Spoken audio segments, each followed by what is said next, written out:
Bismillahirrahmanirrahim. Assalamualaikum warahmatullahi wabarakatuh. Pemirsa MJA TV yang dimuliakan oleh Allah, Islam adalah agama yang paling benar. Islam adalah sebaik-baik agama yang rahmatan lil alamin, yang rahmat, yang penuh kasih sayang kepada seluruh alam. Bahkan Rasulullah SAW diutus sebagai rahmatan lil alamin. Wa ma arsalnaka illa rahmatan lil alamin. Dan aku tidak mengutusmu, wahai Rasulullah, wahai Muhammad, kecuali sebagai rahmat untuk semesta alam. Pemirsa yang dimuliakan oleh Allah, akhir-akhir ini kita lihat bagaimana seorang muslim mudah sekali mengkafirkan atau membunuh atau menghilangkan nyawa seorang muslim yang lain. Bahkan kita lihat, kita ketahui bahwasanya Rasulullah SAW sangat tidak ingin, sangat tidak pernah Rasulullah mengatakan aku akan mengkafirkan kamu. Tetapi yang dilakukan Rasulullah adalah memuslimkan orang-orang yang belum muslim.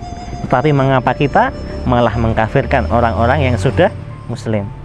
Ada seorang ulama di Mesir, Syekh Mutawalli Asy'arawi rahimahullah, pernah suatu ketika ditanya oleh seorang pemuda, "Wahai Syekh, saya akan mengebom. Di situ ada sebuah diskotik. Di situ banyak yang lagi maksiat, yang lagi minum minuman keras. Wahai Syekh, izinkan saya untuk mengebom situ diskotik, biar semuanya hangus, biar maksiatnya tidak ada." Kemudian pemuda ini dipanggil oleh Syekh. "Wahai pemuda, kemarilah." "Iya, ada apa sih Syekh?" Si Syekh menjawab, "Wahai pemuda, seandainya orang-orang yang lagi minum minuman keras itu, seandainya orang-orang yang lagi bermaksiat itu, kemudian kamu datang, kemudian kamu celakai mereka, mereka mati, mereka hangus, lalu mereka akan lari kemana?" tanya si Syekh. Kemudian pemuda itu dengan garangnya, dengan kemarahan besar mengatakan, "Ya pasti akan ke neraka, pasti akan kembali ke neraka." Kemudian si Syekh Mutawalli Asy'arawi mengatakan, "Wahai pemuda, sekarang saya mau tanya, iblis membawa orang kemana?" Kemudian pemuda itu, "Ya ke neraka." "Lalu saya tanya, ketika kamu ingin mengebom yang di diskotik itu, mereka larinya kemana?" "Ya ke neraka." "Berarti tujuanmu sama dengan iblis, yaitu membawa orang ke neraka. Ketika kamu mengebom situ, kamu akan mati, mereka akan mati, akhirnya sama-sama ke neraka." Tidak begitu, wahai saudaraku. Ajaklah mereka kepada kebaikan, lihatlah mereka dengan pandangan rahmat.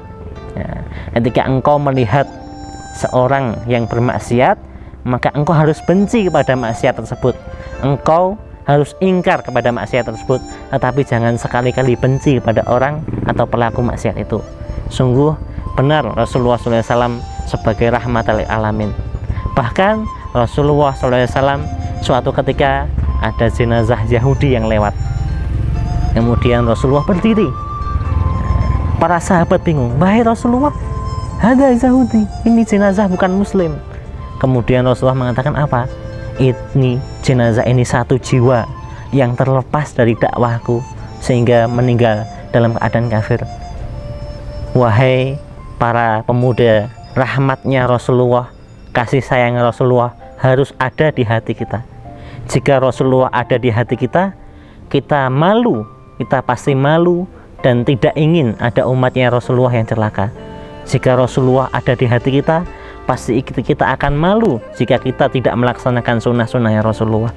Jika Rasulullah ada hidup di hati kita, pasti kita akan senantiasa bersolawat kepada Rasulullah SAW. Jika Rasulullah ada di hati kita, pasti kita mencintai ahlul baitnya Rasulullah.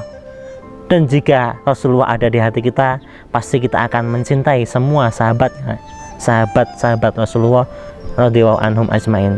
Pemirsa MJA TV, itulah bagaimana Rasulullah SAW diutus sebagai rahmatan lil alamin.